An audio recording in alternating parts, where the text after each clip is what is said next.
The version you're about to hear has been edited for time. The complete unedited version lives inside the community. More on that later on. You'll find the link in the episode notes as well. Hello fellow beings, welcome to Tapasya Loading, a safe space to attempt honest, raw and authentic conversation in homage to the ancient act of stoking a sacred fire. This episode is brought to you by the Holistic Musician Academy, your home for 360-degree music mentorship, music, self-care and artist development. Welcome back, Miles. Thanks for doing this again. Great to be back. Yes. Thank you for the invite. I appreciate it. My absolute pleasure. You know what? I've been... I go back and listen to a lot of the episodes I get the chance to record. And I kid you not, I must have listened to ours at least 5 times, 6 times. Yeah, I'm glad that episode and the topics that we covered really spoke to you. Indeed. There was something about that episode. It hit deep. I've forwarded to a lot of clients and students I've worked with as well. Most recently, a friend of mine who I coached for a bit, who just landed in Berlin from China and is actually, I don't want to speak on her behalf. It's not my story to share, but, found a lot of value in so much of the insights you shared there, especially with some of your Chinese students, the experiences they've had. It apparently really helped her. So glad to hear that.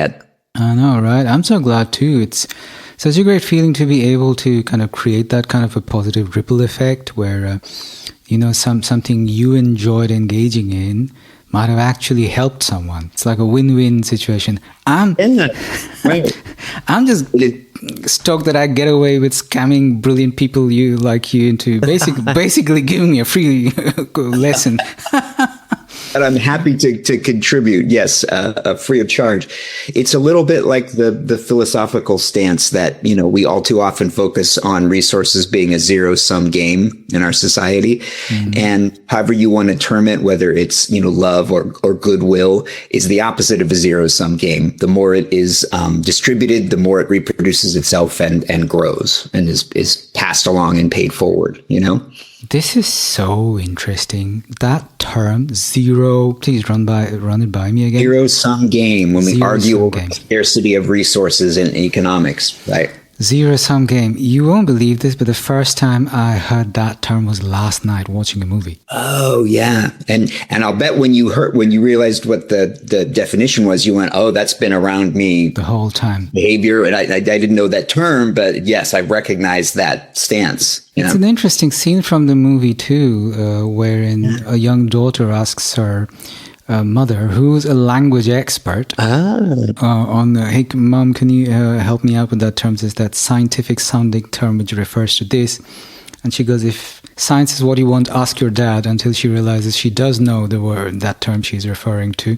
Quite a moving moment, actually. Pivotal moment that scene plays in the movie. The movie is called The Arrival, by the way. Highly recommended. Yes, I've heard really good things about that film. Highly recommended, especially for you. I think you'd love it. That's among the recommendations I've received is from colleagues, because there's a little bit of overlap with folks that work in linguistics and related fields. Oh, right? You'd love that movie. I can guarantee you. I'll sign it off right now. Okay. Feel free to charge me if it falls short no of any free promises. No, I've had a couple colleagues recommend it for that reason. So, and then your recommendation just sends it over the top. So now it's a must watch. 100%. Could you explain that term a little more elaborately for me? And it has so much reach into kind of our social motivations and political moment beyond just economics. But in economics, it refers to where there's a fixed amount of a resource. So where the appeal of the resource is based on scarcity.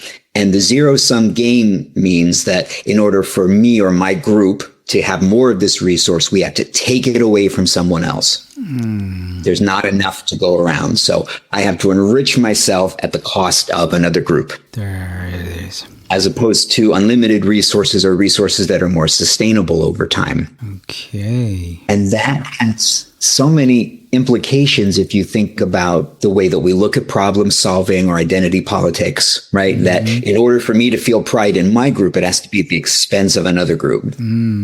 Or for me to determine my identity by, I prefer this artist or this style of music or this style of literature, I have to put something else down to establish my identity or what's my preferred, genre. Oh my God. And we really fall into this trap of thinking about everything as being in the form of a zero-sum game. Guilty as charged. I'm pretty sure I've been doing do my it entire too. life without even realizing it most of the time. So true. I hope, since we are on the record, I hope I didn't botch up the terminology there. I'm about 85% sure that is the term that was being referred to in that scene I just talked about in the movie. But I just realized it. In case I'm off, I still recommend the movie, though. Still worth it. Now that I'm definitely going to see it, I'll pay attention for that scene. You love it. I'm pretty sure you'll love it, regardless of how accurate my reference is to that specific term. Incredible. Miles, there's so much to talk about since the last time we talked. Oh, yeah. I mean, the world, especially as a writer, I cannot imagine. There's so much I want to pick your brain on right now. But you started off, as usual, on such a high note already. Why do you think this zero-sum game has gained the kind of relevance it has over the years? Where do you think the root of that entire psychology comes from? I think you can trace it back to the furthest origins of society. The evolutionary advantage of grouping ourselves into different social groups is vast, but it always carries the risk that, we then elevate our group at the expense of another. And, we begin to see that happening on a global scale during the Industrial Revolution and colonialism. And we're still trying to deal with the fallout and the after effects of that period and the actions that were taken then. But we're in a moment now where we're beginning to see more immediate effects of the misuse of resources or dwindling resources, right? And so we're at a critical moment. We either rethink our approach to the resources that we're using and how we're distributing them, right? Which is the sensible choice long-term, but it requires some short-term self-sacrifice or even reimagining our role in the world. So the other option is simply to double down on the current structures. And usually, in terms of how power is wielded, the easiest way to quell people questioning, well, is this structure working, is to create that other. It's very Orwellian, right? Wow.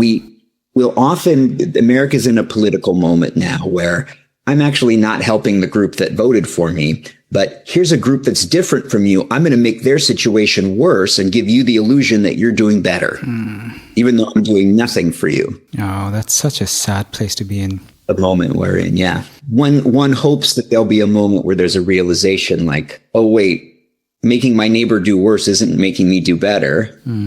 But that's where we get into the question of arts and content creation and writing and things that teach critical thinking skills and expose people to other points of view. Oh, thank you for saying that. I'm going to dial in on that in a minute. But I should, for my part, also say I think it's very, very proper of you to restrict what you just said to American politics. But I would contend juggling bases the way I do between multiple countries, it's pretty much a global phenomenon. Right-wing populism is definitely a global phenomenon. It has been for many years in developed nations, and now you're seeing increasingly powerful movements in developed nations as well, in European nations, for instance. Oh, indeed. But the lines are so blurry. I mean, I think I said this on the last time we talked too, the so-called liberal, and I should headline this by saying I'm not qualified to make any expert comments on politics at all. That is not my area of expertise. But from an artist's point of view, who's juggled so many cultures and identified as liberal by default, without necessarily signing up for any party per se, I should say, a lot of our clubs didn't do ourselves any favors at all in the way we honestly, wasted so many of our privileges. Woman. I do want to own that as someone who probably would qualify as liberal by default, without necessarily having particularly strong political views or having a lens that uses politics as its primary point of orientation in the first place. I hope that doesn't sound too ambiguous. There's a distinction to be made that there are more general sort of social and philosophical stances, conservative, liberal, separate from how those terms are used in specific political parties. Exactly. To advance an agenda or advance personal power. Oh yeah, you're so on point there. So I guess that what that makes apparent is the manner in which semantics can totally be abused and exploited to gain, for personal gain. I'll tell you another reason why I might have listened to our last recording at least 6 times, and probably more.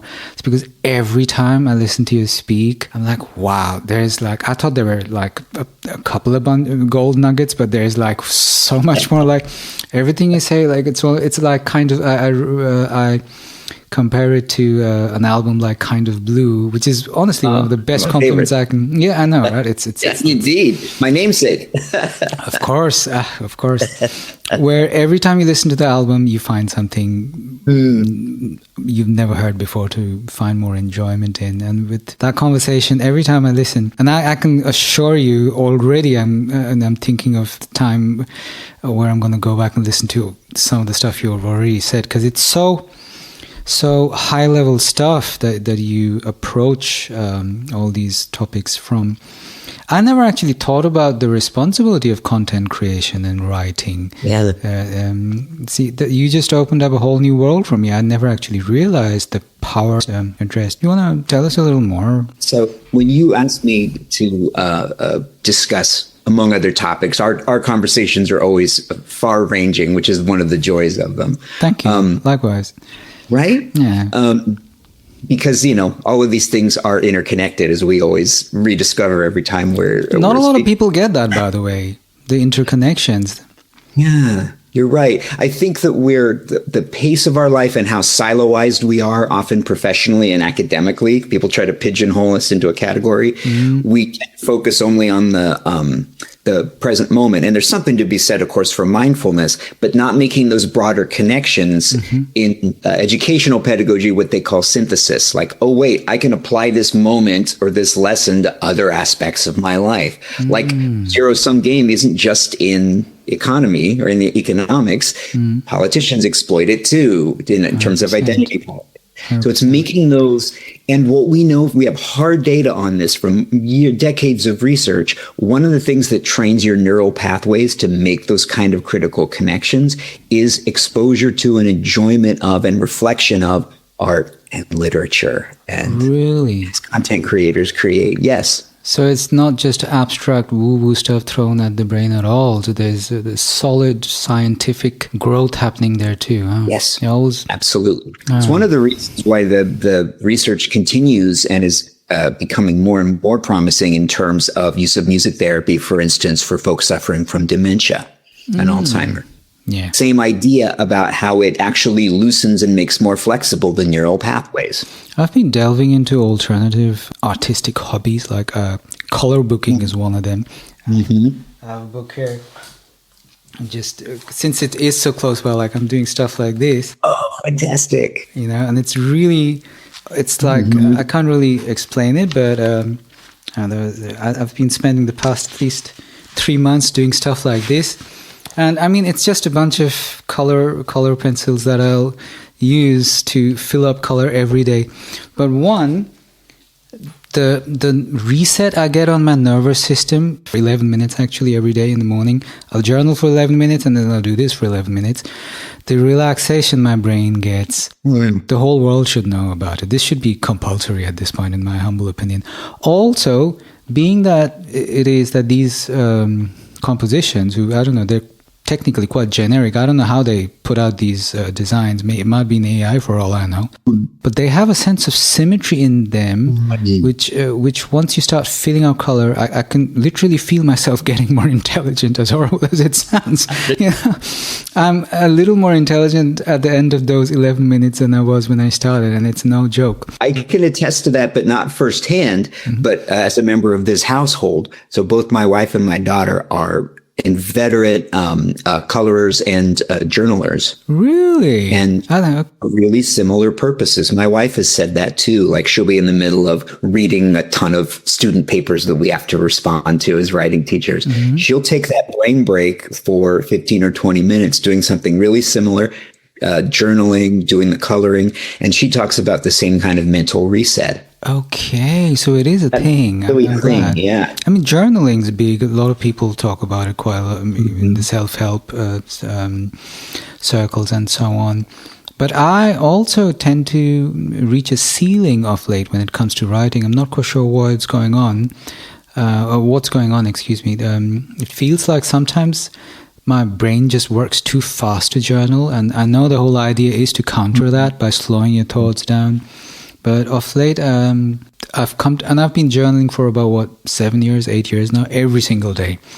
And I do feel like it's, you know how sometimes habits can plateau a little? Yeah. So on some days, it feels like I've plateaued, and that's one of the reasons I reached out for something tactical where I'm feeling, it's not a screen. I feel the pen on my finger, between my fingers, and on the paper. It helps me, but it's almost like you hear words in there, you hear music in there, you hear mathematics in there. You're hearing it too, even though you're not actually creating any sound. It's how did I get there? From your reference on neural It's like that pathways. concept of synthesization, where some folks can, and it aids in memory sometimes too, some folks hear colors or words have a tactile sense, like they have a cross connection between their sensory systems. That would make a lot of sense. I have a low grade form of it, like my intelligence. Like they talk about the theory of multiple intelligence. Some folks have more musical intelligence or tactile intelligence or linguistic intelligence, right? I'm pretty strongly linguistic, but certain words have a certain feeling that's beyond just a connotation, like they have like a tactile sense to them, or I envision them a certain way. That makes so much sense. But we can train ourselves in the other intelligences that we're not naturally prone to become more balanced, which is probably what you're leaning towards or being drawn towards. You know what's really funny? This reminds me of a conversation I had a couple of weeks back with another guest on the podcast, also someone I'm in deep admiration of, and he's a martial artist. And like this guy's got 4 black belts. Just for context, he's from Wichita, but lived in Japan for 28 years. Moved there to study martial arts and did it like it's a real Karate Kid story, but like not to make it sound flippant, but he really is the original Karate Kid.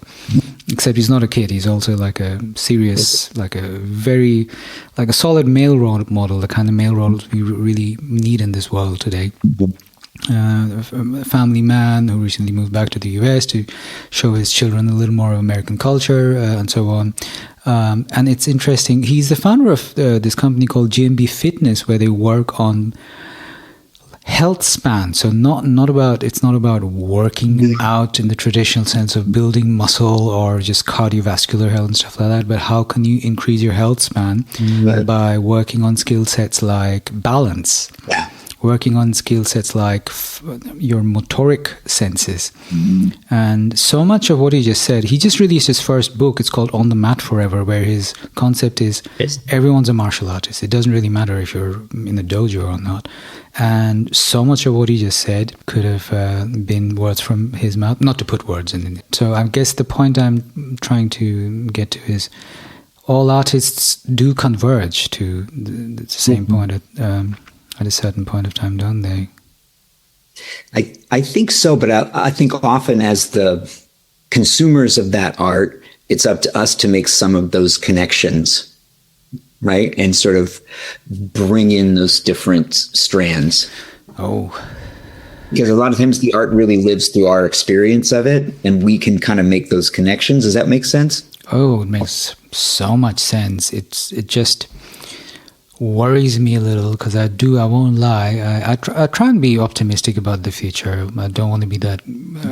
I'm not a huge fan of getting dystopian in the future of the world. I don't think, regardless of what's going to happen tomorrow, which nobody really knows, I just don't think it helps anyone. Right. Well, let's able to change that future if we are overcome with despair. Yeah. Exactly. I wouldn't know why I would want to spend my time or energy in there. But it still does worry me because how does one, as an artist myself, I don't have control over the consumer's practice. The consumers need to have a practice too in order for the art to actually thrive. Right. But the media does not make that easy on the consumer at all. With streaming, both music, movies, the devaluation of the work put in to make a work of art. And now here's the biggie, AI. We're going to go there in a bit. Waiting for that one. Might as well just dive into the deep end. So the last time we talked, we were still predicting, we'll still be predicting by the end of this conversation, I'm guessing, but AI was an infant, wasn't it? Isn't it amazing? Because it hasn't been that long since our last public conversation, yet it feels like there's been a huge spike and growth in and increasing complexity of that issue and that technology in a really short span of time.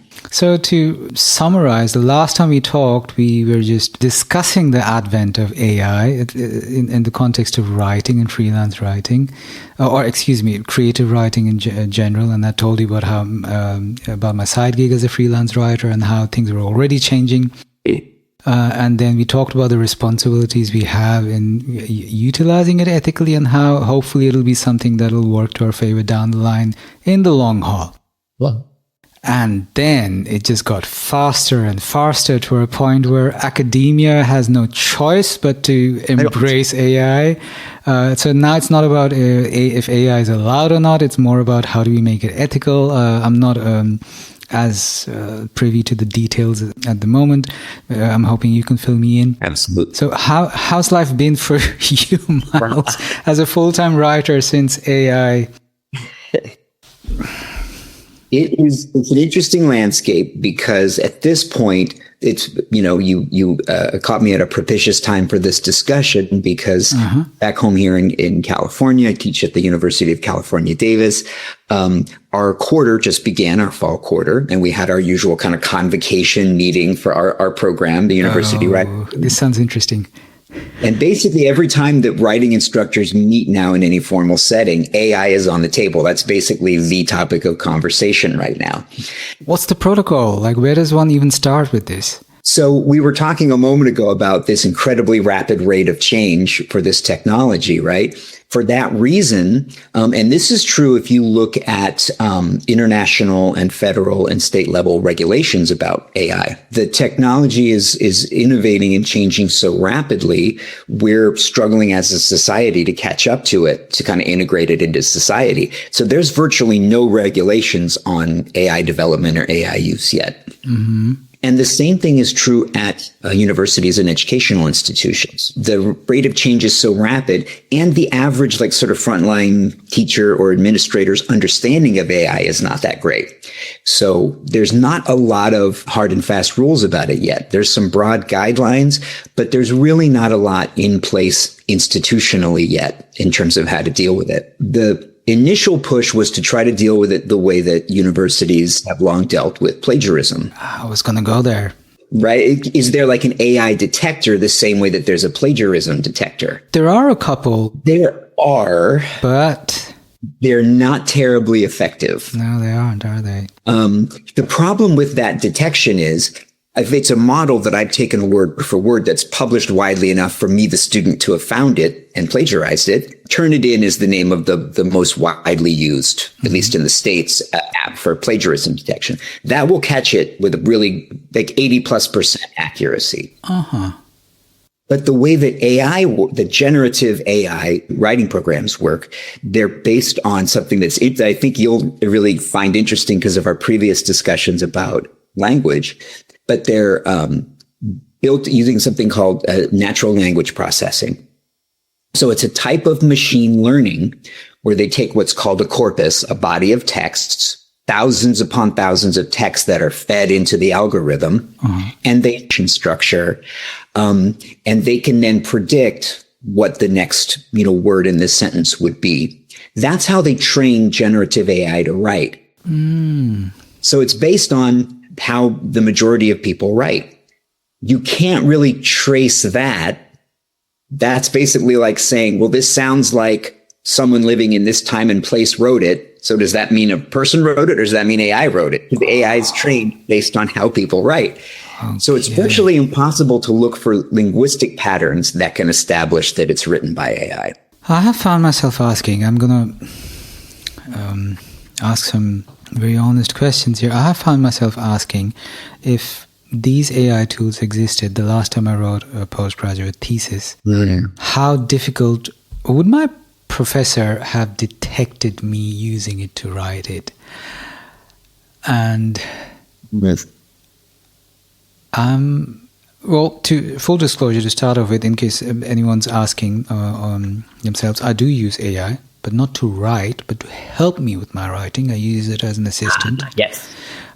I am too proud a writer to let a computer software represent my voice, but I've been doing my bit to train it, literally like a child.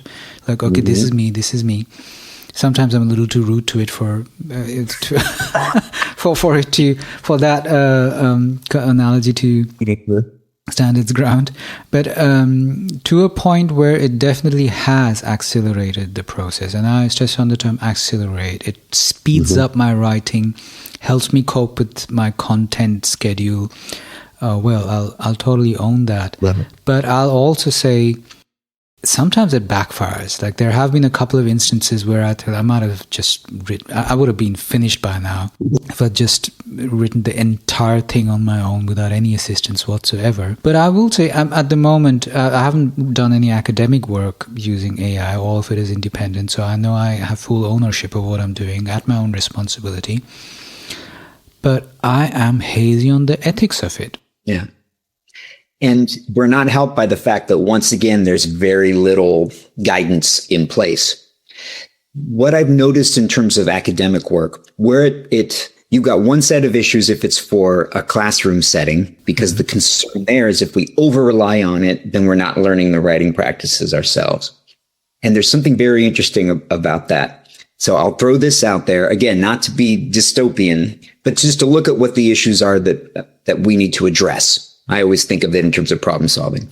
So there's a term they use, again, it's an economic term that has wider applications. So we call it model collapse.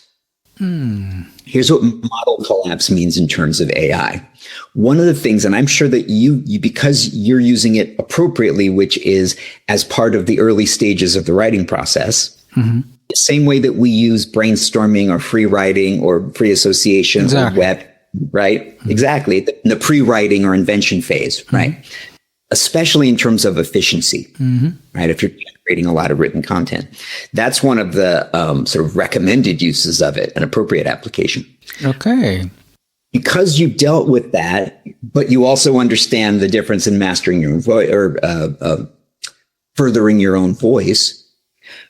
You probably already aware of this. We can usually tell when written content has been created by AI in an irresponsible way, or someone let AI do all of the work. 100%. It's almost like I liken it to when you're watching a vlog or video content, and you can instantly tell that it's an AI generated voice and not a human being. It has that same kind of generic robotic tone to it in terms of the text. This is a real problem. The natural language processing has it draw from these texts. Often, I mean, we could think about applications of this in terms of music or any other art form. What is the most common form of that is not necessarily the best or most effective form of it. The music that's getting the most streams may not be the highest quality music. Right? what has the biggest promotional machine behind it, right? Mm-hmm. So AI may be perpetuating less effective or less individualized writing practices. And at some point, as AI continues to be updated and maintained, here's the concern. At some point, we're fearing a case where other AI generated writing is used as the samples to program the next generation of AI. If you're an independent artist feeling stuck, scattered, or just tired of figuring it all out alone, I've made something for you. It's called the Artist Mind Map 2.0. And yeah, it's been 5 years in the making. Built through real work with artists all around the world, from cities like Nashville, Tenerife, Mumbai, New York, Berlin, real-life people, musicians and artists. So not just theory, but lived stuff. And I've rebuilt this into a 6-day clarity sequence, a mini course. Each day gives you one simple prompt or tool, not fluff, just stuff that helps you finally move, focus, and remember who the heck you are. I'm building a community of holistic, happy creatives, musicians and artists who are building their careers on their own terms without selling out, without burning out. And contrary to what the industry says, this might actually be one of the best times in history to be an artist, but only if you know how to navigate what the real work is. So if this is something you're interested in, you can grab it free at holisticmusicianacademy.com. Just go to holisticmusicianacademy.com and click on free training. The writing begins to get more and more degraded. Mm-hmm. Kind of like there's like a signal to noise ratio, like in audio engineering.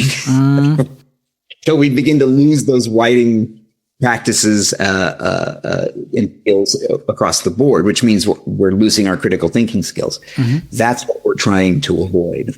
Signal to noise ratio. That is like how an image degrades or an audio file degrades over time, like in analog sense, the more it's reproduced. I'm thinking back on the days where during my teenage years when I lived in India, I'd hear this one guy who has this one CD of an album which wasn't available everywhere, and then I'd try to trace that guy, wouldn't find him, but would hear of someone else who had another tape who recorded from the CD, but I was too late to catch him. But then by the time I got my hands on that record, it had been transferred to a tape for the 5th time, so I was listening to that recorded version on my tape. But at least that had a certain charm about it. There have been days where I've wanted to throw my laptop against the wall because the stuff AI was spouting out was just so meaningless. And I also notice how I need to be more mindful about my patience levels, because it takes a toll on patience. I recently read some research on how apparently brain activity goes down while using AI to write. So it's apparently literally making us dumber if we're not using it the right way. Is this something you've dug into? The biggest concern yes, you're touching on a really important issue there. Maybe not the biggest, one of the biggest concerns that educators have about AI. And this is a lot of frontline teachers are kind of giving anecdotal accounts of this. We don't even have research to back it up yet because it's unfolding so quickly, but I have no doubt research will back it up, is that students are losing intellectual curiosity, right? It's a little bit like the debate we had in the States in the past 10 years about our K-12 education system. There was a different set of national standards that were proposed, and it became a political issue. One of the big things that they were proposing to do differently had to do with how they instruct in math, right? Very similar to music in a lot of ways. Whereas instead of immediately having graded homework in which you either figure out the formula quickly or you begin to lose points, they wanted to do things like have students work in groups, solve the problems in different ways, almost like giving them opportunities to do first drafts like we do in writing with problem solving, so that there was less of this, I either get it instantly or I begin being punished, because that tends to make students at a young age turn off to math or say, I'm not a math person, right? And teach them that how actual professional mathematicians solve difficult proofs is they try hundreds of different ways and fail over and over until they get it. Mm-hmm. But we keep punishing them every time they fail. The irony. So they lose the ability to do the scientific technique or problem solve, right? But of course, this was met with a lot of pushback, right? Well, you're letting students get the wrong answer and not punishing them. You're going too easy on them. You're coddling them. Okay. This is what, right? So we have to have this punitive approach. But we know that tends to make the majority of students hate math. So it's something similar to that, where for students to develop a writing voice of their own, they have to try. It's a little bit like the whole idea behind writing being based on a multi-step process. I revise, I brainstorm, I draft, I revise, I proofread. I don't just write it once and then it comes out complete, unless I'm doing AI, right? So what teachers report is, instead of trying something multiple ways or asking for help, they immediately go to what's the most short-term solution. Well, AI told me this, and I didn't even fact check it, right?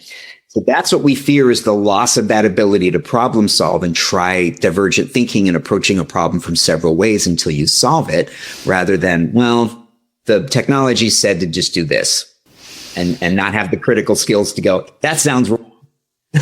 I love the terminology you've used quite a few times during the course of our conversation already. One, critical triming. You used that a couple of times. That was one of my major points of focus during my master's degree, critical thinking. I did an entire trimester on it. You mentioned it. I did, didn't I? Yeah. Problem solving is another one. And for me, though, personally, I would tend to look at it under the broad umbrella of creativity and the risks that would potentially undergo.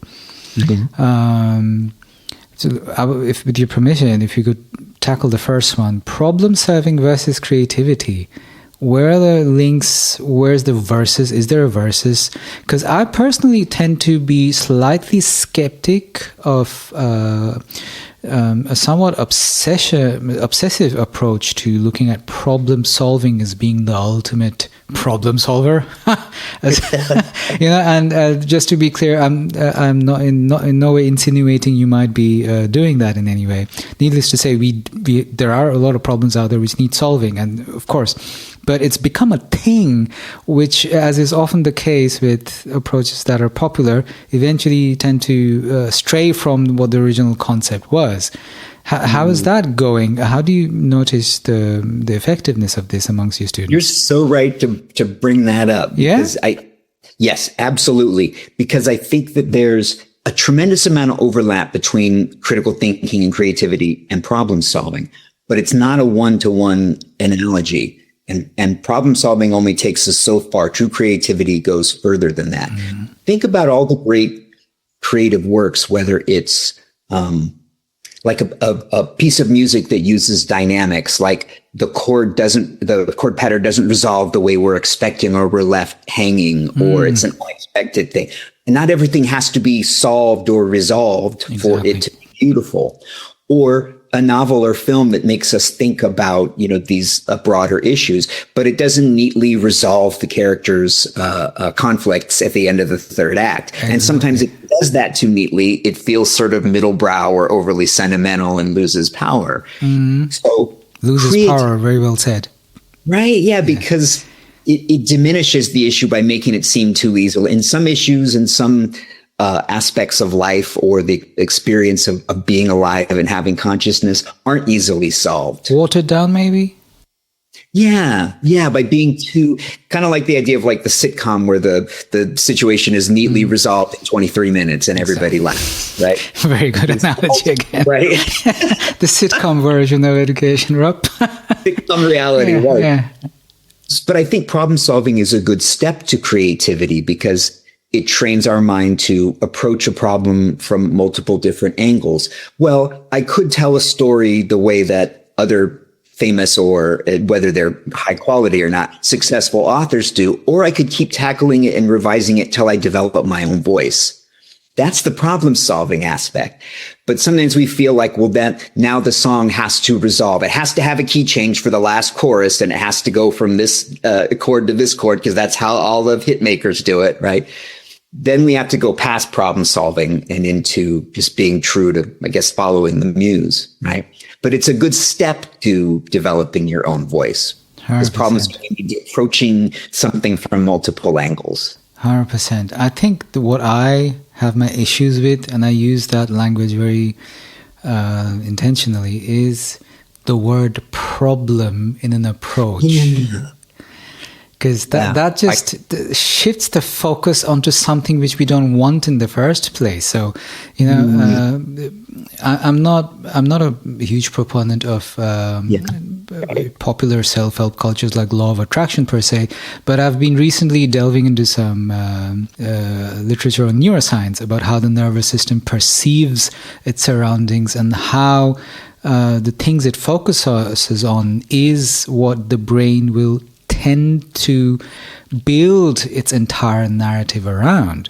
So if I'm constantly looking to solve a problem, the brain is being trained to look for a problem in the first place, which I think is a great tool to have if we are in the midst of creation and have a problem to deal with, because problems are part of the challenge. They're also the counterbalance to the solution, needless to say. That didn't come out right, but hopefully you know what I mean. Oh, yeah. But if we lead with that, that I feel like it runs the risk of becoming the bigger problem in the first place, which is why I struggle a little with that approach, because creativity on its own, what in your opinion is the fundament of creativity? Fundament's a strong word, but I'll just go with it. It's somewhere at an intersection between kind of self-expression, like the classic, Descartes, I think, therefore I am, and reflecting back the world through your own perceptions as, your own subjective consciousness, and reflecting the world and interpreting the importance or the meaning of what you see. And the word, ironically, the term or concept problem is itself problematic in some ways, isn't it? It is, because the emotion of the word is not a nice one. It kind of like, it kind of gets your... It tends to make you a little vigilant about the entire thing, isn't it? Oh, there's a problem here. You're on alert as opposed to relaxed and mindful. Right. It's an interesting thing because now we're back to linguistics again, right? You've got the denotation, literal meaning, then you've got the connotation, the tone, different levels of connotation. So, like a mathematician will look at a problem as something really positive, like an interesting phenomenon and an interesting pattern to predict or solve, right? But the broader connotation in society and interpersonal relations is a problem is something negative to be eliminated. That's if we take too much of a literal problem-solving approach in society and politics, then it can lead to that polarization or that zero sum. There's only so far we go with problem solving. Here's an interesting, really microcosmic example of it. So for my business writing classes that I do at UC Davis, we write a formal internal business proposal, right? Something that we propose from within an organization that's going to improve the performance of the organization or increase the scope or outreach of the organization. And I stopped using the term problem because it was too limiting. So instead, I said either a problem that you've identified, like something that could be made more efficient, or an opportunity for growth or an opportunity for an improvement. And once we got just from looking for problems, which a lot of times causes us to be overly negative in our focus, and said, maybe we're doing really well as an organization, but where could we improve? What could we be doing that we're not doing? Now we're tapping into some creativity, right? Indeed. I've plateaued at this activity or this approach to my art. What else can I try now? You just got me thinking, and this is the first time you just got my brain thinking. Have you noticed, if you look back on classic literature, Sherlock Holmes, for example, who is the ultimate problem solver, if you think about it, isn't it interesting that was being referred to as investigating a mystery? So, but the energy of a term like mystery investigation, it's not, maybe a little clunky, but it still retains so much more open space in it as opposed to problem solving. Do you think a term like problem solving is a subconscious reflection of the times we live in? Because it's clearly not a new phenomena, but why did that term get this tight, somewhat constrained term? Do you think it's a reflection of the way people are feeling in this today world, that we are living in a world full of problems? Sure. I mean, there's so much negativity and sort of polarization right now. But I think even before this present moment, the concept of problem solving is appealing to us because our society is based on rationalism, on the idea that we can understand everything there is to be known about the universe, right? Accepting that that's not true is rather scary, but it also may open us up to a lot more forms of knowledge. So that's why I agree with you that we can only go so far with problem solving. I like the idea of investigating a mystery. Instead, because we may not ever know everything there is to know about it. I would argue we can't. You know what's interesting? I'm trying to remember. I think I might be misquoting, but I think it's the author Nick Hornby, both a critic and reviewer and also a fiction writer. And he's written, I'm trying to remember the name of the book. The Polyphonic Spree is the name of the book where he mentions this. I think I might be misquoting, but this is how I remember it. He talks about certain songs that this resonated with me as a music buff, that he goes back to certain pieces of music and he likens them to being a problem, not in the pejorative or negative sense of the word, but in that idea of almost like a mystery. Like he describes, I don't know what it is about this song that makes it so I can't forget it, or that I keep coming back to it, or that I want to listen to it again and again. It's almost like a mystery that I haven't solved that keeps drawing me back. I wonder if the artist and not the scientist, but the politician, I would say. I mean, I use that in a more metaphorical sense. I wonder if the artist if that is the point where an artist and a politician bifurcate. One would look upon that as a good thing, a mystery. Well, and look upon it. That's what's beautiful about life. Right. About life. Whereas the other will look at it. Oh, there's a problem, quote unquote. I can control this. Yeah, we have to control this. I'm thinking army generals. I'm thinking administration. I'm thinking industrialists who are always looking for tangible, measurable results for it. Like everything, the value of something is based on the tangible, measurable results that can be extracted out of a situation. Have you ever heard that old saying, a cynic is someone that knows the price of everything and the value of nothing? No. Oh, that's amazing. I can't take credit for that's an old sort of, credit to Anonymous. But yeah, that stuck with me at a young age the first time I heard it. Brilliant. Okay, so what's happening with AI? Like, what's the atmosphere like in an academic environment? Like, are people just losing their SHIT or I'm trying to be very, very polite with you because you're a professor, sir, but yeah. There's two quotes I could think of from this recent meeting that I thought were interesting. One, this beginning of the quarter meeting, a colleague of mine whom I respect greatly said, I feel a sort of existential crisis as a writer and writing teacher right now. I can imagine. Oh, God, yeah. Another one came from an administrator that was talking about guidelines that we're trying to quickly put in place for instructors of how to deal with this. And the phrase she used was, the technology is evolving so rapidly that in trying to create guidelines or policies for it, we're building the airplane while it's in the air, which I thought was a great analogy.